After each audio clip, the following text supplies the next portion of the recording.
Docteur, bonjour. Oui, bonjour monsieur les journalistes. Merci bien, docteur. Aujourd'hui, avec nous, vous êtes en train de constater qu'il y a des morts par-ci par-là, il y a d'autres causés par la justice populaire. Et sur ce, on est en train de constater la décomposition des corps qui sont tués par-ci par-là. On se demande quelles conséquences peut-il y avoir sur la santé de l'homme. Et au niveau environnemental, ça crée beaucoup de problèmes parce que ces corps qui se décomposent sans avoir été enterrés vont pourrir. Et quand ça pourrit, ça fait appel aux mouches, lesquelles mouches peuvent en même temps se poser sur nos nourritures ou sont vecteurs de maladies infectieuses. Il y a des chiens, des chats, des animaux avec qui nous vivons, pourquoi pas les porcs qui peuvent manger ces corps en décomposition. Il y a des oiseaux qui peuvent manger ce corps en décomposition, ce qui n'est pas anodin. Il y a aussi ces matières qui se décomposent, qui vont répandre dans la nature des odeurs, et ces odeurs que nous inhalons, ces matières que nous inhalons peuvent être source de maladies pulmonaires.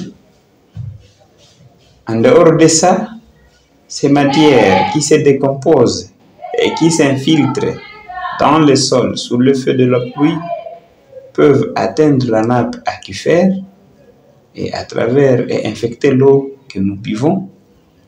Et d'une manière ou d'une autre, nous ne sommes pas épargnés.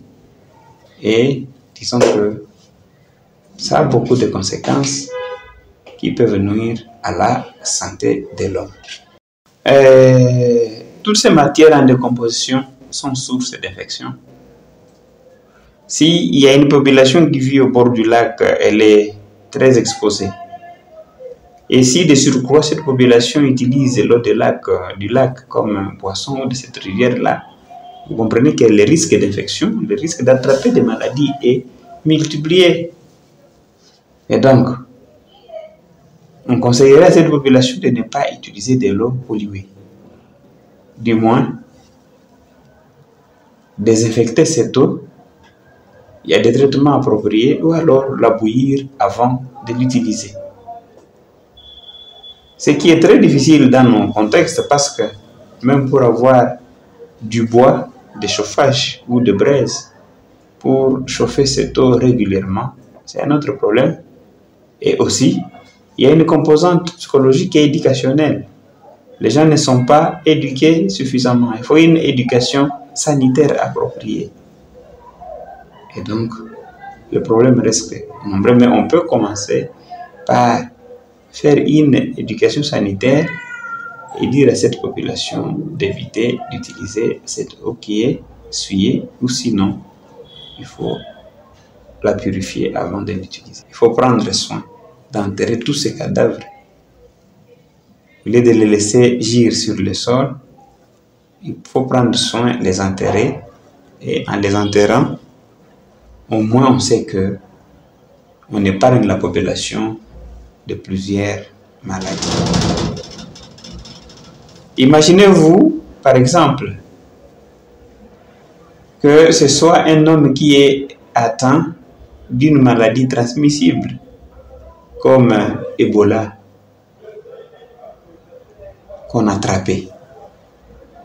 Vous savez que quand vous avez quelqu'un qui a une maladie d'Ebola ou la maladie d'Ebola, il ne faut pas se rapprocher de lui, il faut des techniques appropriées pour enterrer son corps. Et que l'on laisse ce corps au vu et au su de tout le monde, à la portée de tous. On s'approche. Et là, ça peut donner combien de contaminations et combien de morts.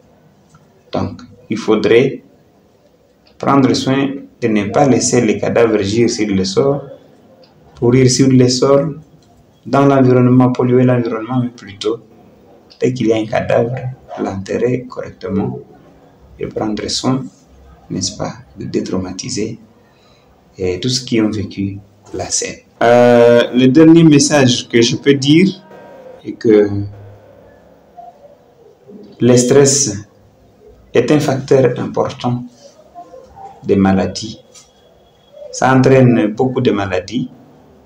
Et comme ça entraîne beaucoup de maladies, la population doit être épargnée de toute situation stressante. Et donc, il faudrait éviter toute situation qui peut stresser la population et respecter la dignité humaine et la vie de l'homme parce qu'elle est sacrée de la conception à la mort.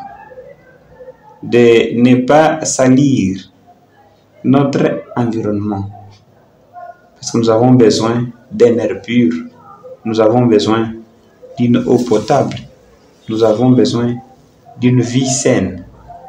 Et ceci n'est possible que lorsqu'il y a la paix, que lorsque tout le monde est impliqué dans la gestion des déchets et dans l'assainissement de son milieu.